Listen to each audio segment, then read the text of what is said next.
जी, अगर बात की जाए, अब तक ललन सिंह की नाराजगी के चर्चे हो रहे थे। अब जीतन राम मांझी को लेकर भी कहा जा रहा है कि उन्हें कांग्रेस की तरफ से खुला ऑफर आया है। चिराग पासवान, जिनकी चर्चा हो रही थी कि शायद वो उप मुख्यमंत्री पद संभालेंगे, लेकिन यहां पर सम्राट चौधरी और विजय कुमार सिन्हा को मिल जाता है। क्या लग रहा है, अपने अपने मुद्दों को लेकर क्या ये नेता अब नीतीश कुमार को कोई बड़ा धोखा दे सकते फ्लोर टेस्ट से पहले? देखिए, बिल्कुल बिहार को लेकर अभी भी कह सकते हैं कि पेच फंसा हुआ है और अभी भी ये नहीं कहा जा सकता कि यहाँ पर बीजेपी जेडीयू का जो गठबंधन पूरी तरह से सत्ता में काबिज होकर रहेगा, क्योंकि भले ही अभी सत्ता में है लेकिन जैसे ही फ्लोर टेस्ट होगा उसके बाद क्या वो सत्ता में रह पाएंगे, ये अपने आप में बड़ा सवाल बनता जा रहा है। क्योंकि नीतीश खेमे की अगर बात करें तो उनके अंदर भी कहीं ना कहीं एक अविश्वास पनपता हुआ दिखाई दे रहा है। वहीं अगर बात करें कि बीजेपी की, तो वो भी इस गठबंधन से बहुत ज़्यादा खुश नहीं है, क्योंकि सम्राट चौधरी और विजय सिन्हा लगातार दिल्ली के चक्कर लगा रहे हैं, लगातार अमित शाह से बात कर रहे हैं, जो कह सकते हैं बीजेपी के चाणक्य हैं। तो ऐसे में लगातार ये कहा भी जा रहा है कि बिहार की जो राजनीति है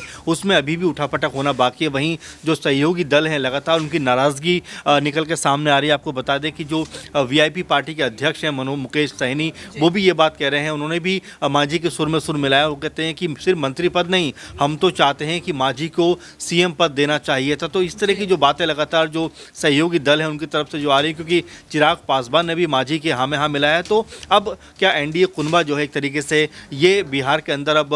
जो है बीजेपी के हाथ से जाता हुआ नजर आएगा, क्योंकि जो अविश्वास फैलता हुआ दिखाई पड़ रहा है वो अगर फ्लोर टेस्ट में नजर आया तो आप ये मानकर चलिए कि बीजेपी और जेडीयू का जो गठबंधन है उसके अंदर दरारें पड़ सकती हैं, वो ख़त्म हो सकता है। और सरकार जो अभी बहुत ज़्यादा उत्साह में है, क्योंकि सरकार बनने के बाद भी आपने देखा कि लगातार जो पदों को लेकर, बंटवारे को लेकर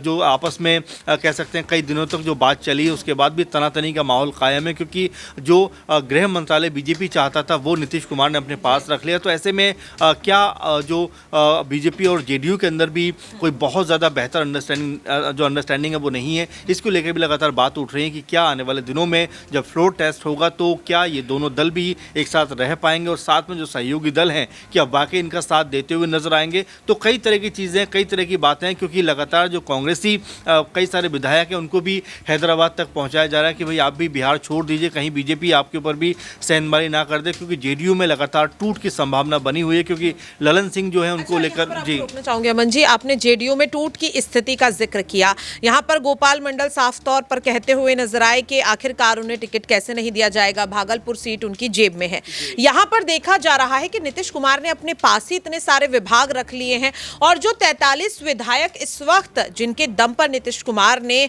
एनडीए के साथ गठबंधन किया है, उन्हें तो